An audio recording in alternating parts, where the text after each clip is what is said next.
গুলি করে নির্বিচারে ছাত্র আন্দোলনে হাজার হাজার ছাত্রকে গুলি করে রাস্তায় মেরে ফেলা হয়েছে। এই প্রতিবাদে জাতিসংঘ থেকে এর বিচারের দাবিতে সিদ্ধপুর থানা যুবদল ৪ নং ওয়ার্ড যুবদল পক্ষ থেকে আমি এই প্রতিবাদ প্রতিবাদ জানাই এবং এই আওয়ামী লীগের দোষরদের বিচারের দাবি জানাচ্ছি। উনি হাসিনাকে ইন্ডিয়া থেকে বাংলাদেশে ফিরিয়ে এনে ওর বিচার বাস্তবায়ন করার জন্য আমি জোর দাবি জানাচ্ছি। এবং কি আমাদের আর আশেপাশে দেখবেন আপনি অনেক আওয়ামী লীগ আশেপাশে অনেক লুকিয়ে আছে।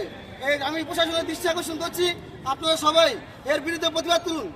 আর আশেপাশে আমার যুবদলের সকল ভাই বোনদেরকে আমি বলতে চাই, আপনারা নিজ নিজ অবস্থান থেকে আপনারা প্রতিবাদ গড়ে তুলুন।